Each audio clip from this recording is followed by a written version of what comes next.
Hai, ketemu lagi di Sisam Channel. Makasih banget buat kalian yang sudah berpartisipasi di channel aku.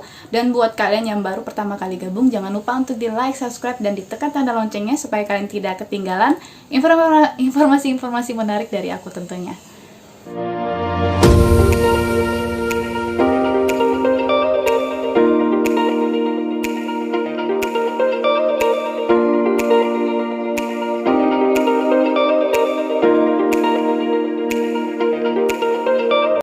Di konten kali ini aku masih akan membahas mengenai hydrogel karena banyak banget dari kalian yang tertarik ya dengan konten aku yang mengenai hydrogel. Jadi kalau misalnya di konten kemarin tuh aku membahas mengenai kriteria tanaman apa saja yang cocok untuk hydrogel, kemudian bagaimana berkreasi dengan hydrogel, dan di situ juga ada konten aku bagaimana aku mendekorasi ruangan aku dengan menggunakan hydrogel sebagai media tanamnya. Dan kali ini di konten ini aku akan membahas mengenai apa saja sih keuntungan menggunakan hydrogel ini sebagai media tanamnya dan juga apa saja kekurangannya. Jadi tonton terus videonya ini sampai habis. Kelebihan dan kekurangan menggunakan hydrogel sebagai media tanamnya ini aku simpulkan berdasarkan pengalaman pribadi aku ya. Jadi kan aku sudah menggunakan hydrogel ini sebagai media tanam. Dan dari situ aku bisa menarik kesimpulan kelebihannya itu apa saja dan kekurangannya itu apa saja. Kelebihannya yang pertama itu tentu saja sebagai dekorasi ruangan ya tentunya.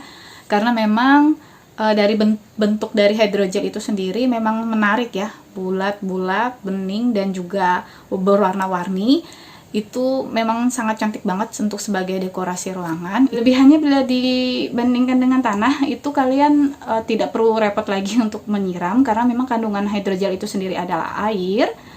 Tapi kalau misalnya dibandingkan lagi dengan menggunakan air sebagai media tanam, itu kelebihannya kalau misalnya kalian nggak perlu khawatir lagi untuk tumpah gitu. Kalau misalnya kesenggol, itu karena aku pernah kejadian menggunakan air sebagai media tanam, waktu kesenggol itu kan airnya bisa tumpah kemana-mana.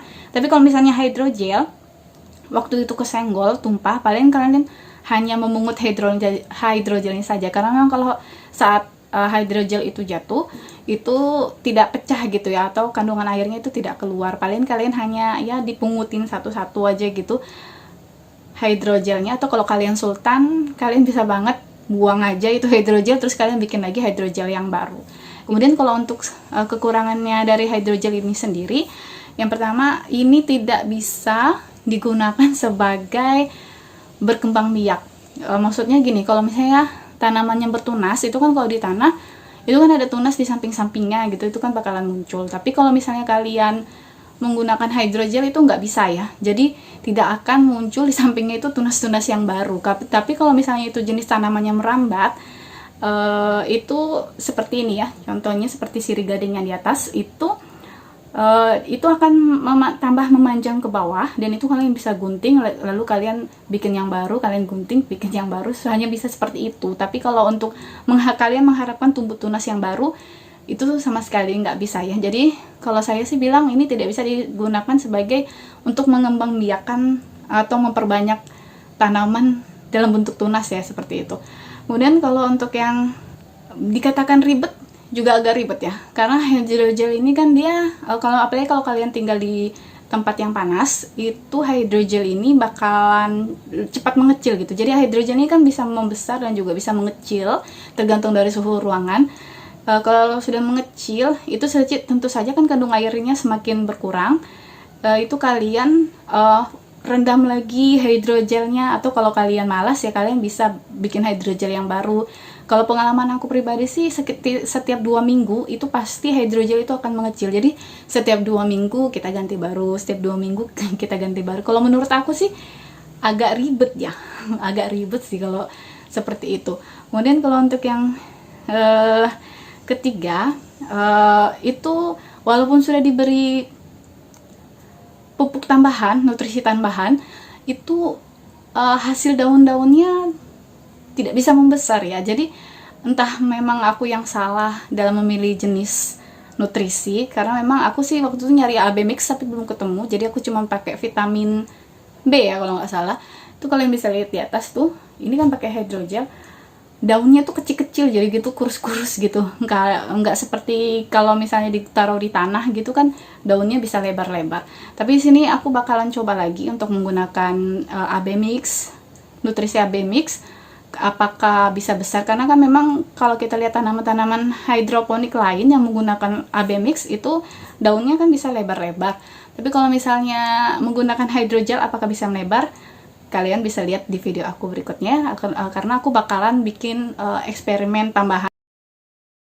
Kemudian yang perlu diperhatikan saat menggunakan hydrogel itu kalian jangan, misalnya kalian potong tanamannya, kemudian langsung kalian tancapkan di hydrogelnya, itu nggak akan bisa tumbuh sama sekali. Itu berdasarkan pengalaman aku ya. Jadi kalian mesti tanamannya itu berakar dulu. Jadi pastikan akarnya itu benar-benar banyak, agak banyak gitu. Terus kalian taruh di hydrogel. Kalau misalnya tanamannya itu belum berakar atau masih dalam bentuk batangan gitu, terus kemudian kalian taruh di hydrogel, kalian mengharapkan itu akan berakar di dalam, itu sama sekali nggak bisa, karena itu sudah pengalaman aku. Jadi ada beberapa tanamanku aku yang akhirnya mati karena dia belum berakar. Tapi setelah aku taruh di tanah dulu sampai berakar, kemudian aku cabut, lalu aku taruh di hydrogel, itu baru bisa tumbuh ya. Nah seperti ini sudah akarnya udah agak banyak ya. Ini baru bisa kalian taruh di hydrogel begini. Ini baru bisa tumbuh. Dan kalian bisa lihat ini daunnya nggak besar-besar ya, segini-gini doang. Tapi dia tambah tinggi sih. Awalnya sih kecil banget, pendek gitu. Dan setelah beberapa lama memang tambah tinggi dan daunnya juga bertambah banyak, tapi nggak besar-besar. Jadi itulah pengalaman aku menggunakan hydrogel sebagai media tanam. Dan buat kalian yang baru tertarik untuk menggunakan hydrogel sebagai dekorasi kalian bisa mempertimbangkan kelebihan dan kekurangan hydrogel ini tentunya. Makasih sudah mampir di channel aku. Sampai jumpa di konten berikutnya.